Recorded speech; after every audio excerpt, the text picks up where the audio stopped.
Šodien kopīgi ar jums vēlamies uzzināt, kas jaunas doktora Mauriņa Vēnu klīnikā.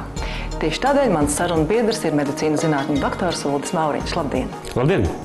Doktor, kas jauns? Kā katru gadu mēs pavasarī veicam tādu akciju, šī jau būs 4. pēckārtas akcija, kad mēs dodam iespēju pacientiem par īpašām cenām mūsu klīnikā gan izmeklēt, gan arī ārstēt vēju saslimšanas. Un, protams, ka šajā laikā mēs cenšamies arī vairāk stāstīt par vēju saslimšanu nozīmību un kādas ir jaunākās iespējas šo saslimšanu diagnostikā un ārstēšanā. Un tieši šie pavasara mēneši ir tas laiks, kad viņiem ir šī vēju saslimšana ir aktuāla. Un teiksim, to mēs arī cenšamies izmantot, jo, protams, ka šī laikā tas varbūt ir efektīvāk cilvēkiem stāstīt par vēju saslimšanu nozīmību, par profilaks, par vēju saslimšanas veidiem un arī par ārstēšanu. Tāpēc mēs šajā laikā cenšamies pacientiem dot iespēju par īpašām cenām apmeklēt mūsu klīniku, lai veiktu gan saslimšanas diagnostiku, gan arī pēc tam iespējamās ārstēšanas, tādējādi parādot, ka vēju saslimšana diagnostika un ārstēšana var būt nesāpīga, tāda, kas neiespaido jūsu dzīvi, kas neatstāja pēdas, tātad neatstāja rētas, un pie šādas ārstēšanas, protams, ka visi būs apmierināti. Gan pacienti, gan ārsti, gan viņu radinieki, un tas ir mūsu mērķis. Doktor, dabā pavasaris ilgst apmēram 3 mēnešus. Cik ilgs ir vēju pavasaris? Šeit atkal mēs esam ieveduši korekcijas. Mēs sākumā to darījām kādreiz, ja nemaldos, pirmajā reizē tas bija 1 vai 2 mēneši garu, un tad mēs jau bija 3 mēneši. Un šogad, ņemot vērā to, kas notiek parasti pavasarī, un šo cilvēku lielo interesi, kāda tā bija pagājušajā gadā, jo pagājušais gads bija laikam tāds šī ziņā rekords, kur mēs maija mēnesī pagājušo gadu veicām vairāk mūsu klīnikā nekā 300 vēju operāciju. Šīs milzīgās cilvēku intereses pēc. Tāpēc šī gadā mēs nolēmām, ka mēs mēģināsim šo prognozējot jau šo cilvēku interesi, ka mēs sadalīsim varbūt to ilgākā laika posmā, dodot cilvēkiem, izmantot šīs iespējas 4 mēnešus. Tātad šī gadā vēju pavasaris pie mums ilgs nevis kā pavasaris 3 mēnešus, bet 4 mēnešus. Viņš sāksies martā un beigsies jūnijā. Ievērojami. Bet es gribēju jums jautāt, jūs agrāk jau stāstījāt, ka šajā vēju pavasara laikā jūs veicat arī dažādus pētījumus. Kā notiek šie pētījumi un kāds galvenokārt ir labums no šiem pētījumiem jūsu apmeklētājiem? Pētījumi ir nenoliedzami visnozīmīgākais rīks medicīnā, lai uzlabotu ārstēšanu. Nav nekā tāda, ko mēs vēl savādāk varētu izvērtēt rezultātus, kā tikai pētījumi ietvaros. Ja atceraties pagājušo gadu šajā laikā, kad mēs runājām, tad mēs stāstījām par to pētījumu, kas tiek veikts ar kompresijas terapiju. Un šis pētījums vēl nav beidzies, mums palicis viens pacients, kas jāizoperē, bet man bija iespēja, gatavoties tādam lielam starptautiskam kongresam, izvērtēt rezultātus, kāda bija pirmajiem 100 pacientiem, un kas atklājās, un tas bija pilnīgi pārsteidzoši, un tas atšķīrās no tā, ko es biju sagaidījis pats, bija tas, ka pie vismūsdienīgākā šīs lāzera terapijas ar jaunākajiem lāzera vadiem, divriņšiem lāzera vadiem, pacientiem sāpju līmenis pēc operācijas ir tik niecīgs. Viņš tikai 0,6, 0,7 operācijas laikā, un pēc tās ir, 10 baļu sistēmā, tās ir minimāls diskomforts kaut kur šī zonā, un viņa pilnīgi nekādā veidā neietekmē kompresijas zeķu valkāšanu. Un ko tas mums deva? Tas, ka mēs jau no septembra mēneša, ņemot vērā šos rezultātus, klīnikā esam sākuši pacientus ārstēt pēc lāzera terapijas pilnīgi bez kompresijas terapijas. Kur ir priekšrocība? Priekšrocības tas ir jaunām sievietēm, piemēram.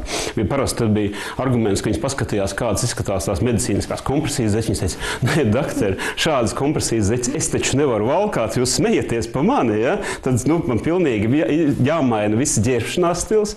Un otrs arguments bija atkal vecākiem cilvēkiem. Viņi teica, bet viņas ir tik stingras, ka es nevaru uzvilkt fiziski, viņas nevaru. Un šobrīd mums ir jau vairāk nekā 60% no visām operācijām klīnikā mēs veicam pilnībā bez kompresijas terapijas. Tas ir viens labs piemērs tam, kā, teiksim, šāds te pētījums, ja ir idejas un kādā veidā mēs varam uzlabot šo pacientu ārstēšanu. Tātad mēs palīdzam mūsu pacientiem, kurus ir iespējams ārstēt pilnīgi bez sāpēm un bez arī apgrūtinājumiem. Tātad šeit ir runa par operāciju, kas tiek veikta tikai caur vienu dūrienu, bez sāpēm, ar minimālu diskomfortu. Operācija šobrīd šādi ilgst ap 12-15 minūtēm. Pacients pavada varbūt klīnikā 45 minūtes līdz stundai. Tad pat dienā viņš var turpināt savas parastās ikdienas aktivitātes. Tas ir tas, ko mēs varam sasniegt ar šādiem pētījumiem.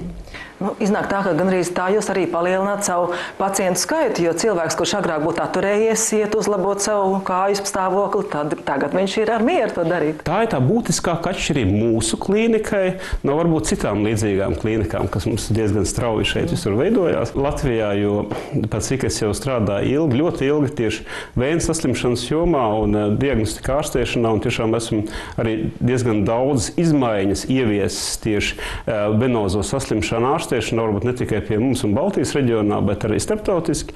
Tad, protams, ka tā ir tā iespēja, kad mēs ar šāda veida attīstību mēs varam panākt un mēs varam parādīt, ko mēs esam panākuši. Jo šobrīd mēs jau plānojam, tas bija 9. pētījums, jau 10. nākošo pētījumu, kur atkal mēs būs pacientiem iespēja, tie, kas griezīsies pie mums, mūsu klīnikā un atbildīs šiem kritērijiem, veikt vēju lāzera operāciju tikai par 235 latiem, piedaloties šajā pētījumā. Šī gadījumā iet runa par pētījumiem, kurus mēs veicam jau ar izpētītām tehnoloģijām, lai uzlabotu vēl protokolu, lai ieviestu kādu nelielu korekciju tajā ārstēšanas protokolā, kas mums ir, un līdz ar to vēl padarīt šo te ārstēšanu saudzīgāku. Bet, lai mēs varētu salīdzināt atkal kādas izmaiņas, mums ir vajadzīgi šādi pētījumi. Bet faktiski tas lielākais ieguvējs šeit šādā situācijā ir mūsu pacients, jo rezultātā tie pacienti, kas tagad piedalās, viņi var saņemt ārstēšanu par lētāku maksu. Nākošie pacienti, kur sekos pēc tam, saņems jau atkal šādu te uzlabotu ārstēšanu, mēs varēsim ārstēt vēl viņus saudzīgāk. Tas ieguvums, kas ir iegūts beidzamajā laikā, tas, ka mēs tiešām varam ārstēt pacientus bez rētām, bez sāpēm, saglabājot ikdienas aktivitāti, jo man ir diezgan sāpīgi periodas dzirdēt atskaņas no citām klīnikām, kas saka, nē, tā lāzera operācija ir briesmīga, tas ir šausmīgi sāpīgi. Tas bija tikko man bija atkal tāds gadījums, ka pacients stāsta, un ka tāpēc viņi ilgu laiku, nē. Mūsu pacienti taisno otrādi, bet šodien pacienti, kur atnāca, teica, doktor, liels paldies! Es visiem tagad stāstu par to, kā ir iespējams ārstēt, un es sūtu jums visu laiku pacientus. Tā ir tā labākā reklāma, tāpēc mums arī ir mērķis šobrīd maksimāli daudz pacientiem palīdzēt, kur nonāks mūsu klīnikā, lai viņi pēc tam šādu ārstēšanu varētu saņemt. Un lai būtu pēc iespējas mazāk tādu pacientu, kur saņem šo te traumatisko, sāpīgo ārstēšanu vai ārstēšanu lielām rētām, nedod Dievs. Vai jūs gribat minēt arī kādus kritērijus, kuriem jāatbilst ir tiem pacientiem, kuri varētu pretendēt uz vēnu pavasara labumiem? Kritērijs jāgriežās tātad šeit 4 mēnešu laikā mūsu klīnikā. Pirmos 2 mēnešus būs īpaši sen tieši diagnostikai. Tātad būs iespēja šiem pacientiem saņemt šo te venozo saslimšanu diagnostiku un izmeklējumu pie flebologa ar 25% atlaidi, tikai par 20 latiem. Tātad visi tie, kas varbūt ir domājuši kādreiz, vai doties pie ārsta, tā tiešām ir iespēja, kad viņš var pirmkārt saprast, vai man tiešām tās problēmas, kas man ir kājās, ir saistītas ar venozas patoloģiju, cik viņi nopietni ir, vai pietiek tikai ar kādiem profilaktiskiem līdzekļiem, vai tomēr būtu nepieciešama ārstēšana. Tad tie pirmie 2 mēneši. Nākošos 2 mēnešus, aprīli un maiju, tāds paralēli mums būs iespēja skleroterapijai, būs īpaši sens, bet par to mēs stāstīsim noteikti vēlāk. Un beidzamos 2 mēnešus, tas ir maija un jūnija mēnesī, pacientiem būs iespēja saņemt šos vēju operācijas par īpašām cenām. Arī tur būs piemērot diezgan ievērojama atlaide. Pat līdz 120 latiem pacients varēs ekonomēt šādu ārstēšanu. Bet viss, protams, sākās ar precīzu diagnostiku. Tātad jāgriežās sākotnēji šo diagnostiku. Iesaka izmantot šos pirmos 2 mēnešus, lai grieztos un saņemtu šo informāciju par šo kāju vēju stāvokli. Izejot no tā, jau tad ārsti izvērtēs, vai atbilst šis gadījums pētījumam, vai neatbilst, vai šajā gadījumā iet runa par operāciju, par skleroterapiju. Tāda nevienmēr tā ir, vai šeit varbūt vajag, citu palīdzību. Tagad, protams, es iesaku griezties visiem, atnākt, izmeklēt, tas ir nesāpīgi, ilgs varbūt 15-20 minūtes, un jūs saņemsiet pilnu informāciju par jūsu kāju, vēju veselību un kā arī artēriju veselību. Protams, tādu iespēju vajadzētu izmantot. Lielas paldies jums par sarunu!